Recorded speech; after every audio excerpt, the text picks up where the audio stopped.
کہ ہم جو چیزیں پڑھ کے ابھی تک عمل نہیں کر رہے وہ عمل کرنے لگ جائیں. مجھے امید ہے نماز تو کچھ نہ کچھ امپروو ہوئی ہی ہوگی. آج صدقے کے بارے میں کچھ پڑھتے ہیں، دیکھتے ہیں ہم کیا کر سکتے ہیں. سعودی عرب میں ایک مصری عالم نے صدقہ کی عظمت اور فضیلت پر ایک دل نشین لیکچر ارشاد فرمایا. انہوں نے دوران گفتگو احادیث مبارکہ کے حوالے سے ذکر کیا کہ صدقہ بلاؤں، مصیبتوں اور بیماریوں سے نجات پانے کا بہترین آزمودہ نسخہ ہے. مصری عالم کی گفتگو کے دوران ایک مصری آدمی ہی کھڑا ہوا اور اس نے کہا کہ واقعی آپ کی بات مبنی بر حقیقت ہے. میں نے خود تجربہ کیا ہے کہ صدقہ انسان کو مصائب و آلام اور موذی امراض سے بچاؤ کا ذریعہ بن جاتا ہے. اس شخص نے اپنا واقعہ بیان کرتے ہوئے کہا کہ میں دل کے مرض میں مبتلا تھا، یعنی ہارٹ ڈیزیز تھی، اور میرا مرض انتہائی نازک صورتحال اختیار کر چکا تھا.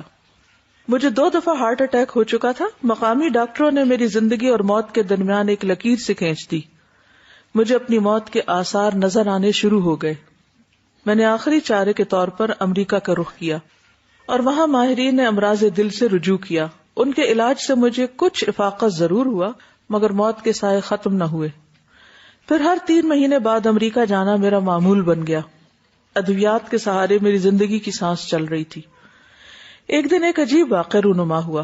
میں گوشت خریدنے کے لیے قصاب کی دکان پر گیا.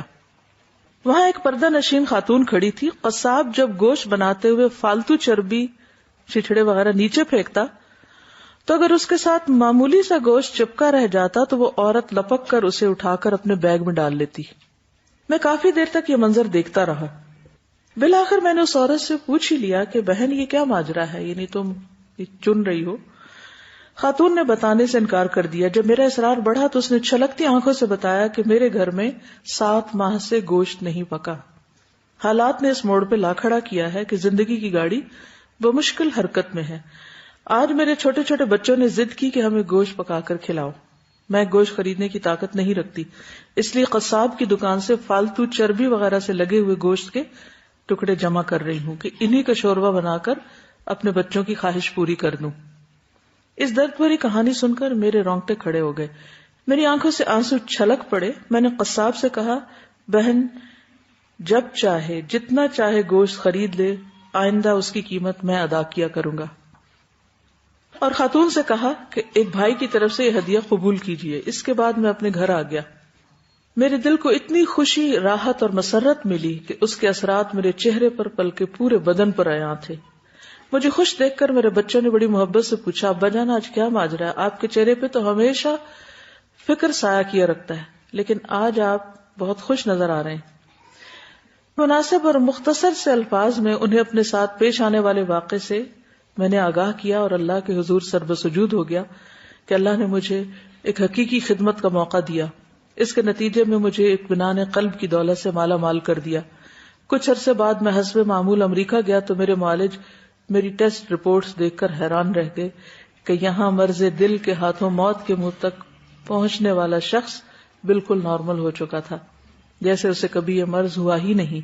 انہوں نے مجھے پوچھنا شروع کر دیا کہ تم نے کون سا نسخہ اختیار کیا، کہاں سے علاج کرایا؟ میں نے انہیں بتایا کہ کسی عام ڈاکٹر اور معالج کا نسخہ نہیں بلکہ رسول اکرم صلی اللہ علیہ وسلم کا بتایا ہوا نسخہ ہے کہ صدقہ بھلاؤں کو ٹال دیتا ہے. یہ کہتی ہے کہ ان کی بہن کی کولیگ ہیں، ان کی سسٹر کا یہ واقعہ ہے کہ ان کو ایک ایسی بیماری لاحق ہوئی کہ جس میں ریڈ سیلز نہیں بن رہے تھے. تو ڈاکٹروں نے کہا اس کا کوئی علاج نہیں ہے. تو انہوں نے سوچا کہ مزید علاج کے لیے چوڑیاں وغیرہ بیچی جائیں. تو انہوں نے کہا کہ علاج کی بجائے اگر اس پیسے کو ہم صدقہ کر دیتے ہیں تو الحمدللہ کچھ عرصے کے بعد رپورٹس بہتر آنا شروع ہو گئی. کسی کی ہیلپ کرتے ہیں تو باڈی میں سے ایسے ہارمونز ریلیز ہوتے ہیں جو کہ انسان کو خوشی دیتے ہیں. یہ سائنٹیفکلی پرووڈ ہے.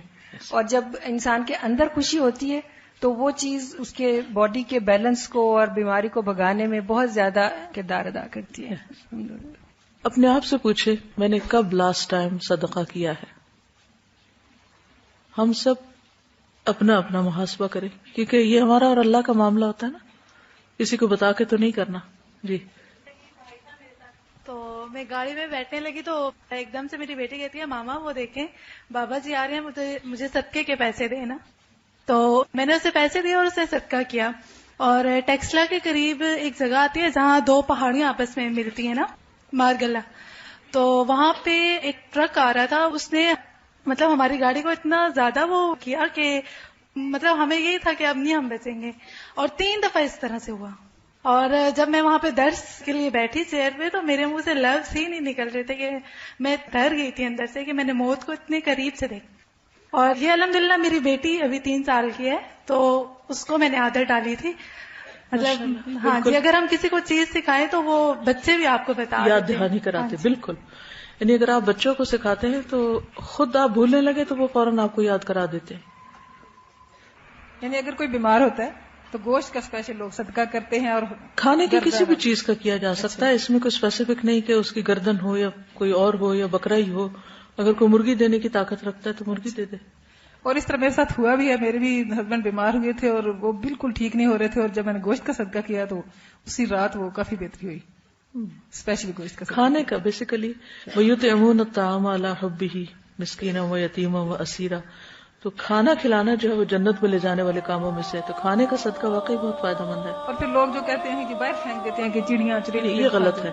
انسان زیادہ مستحق ہے کھانے کے. پرندے تو اپنا رزق خود بھی چن لیتے ہیں.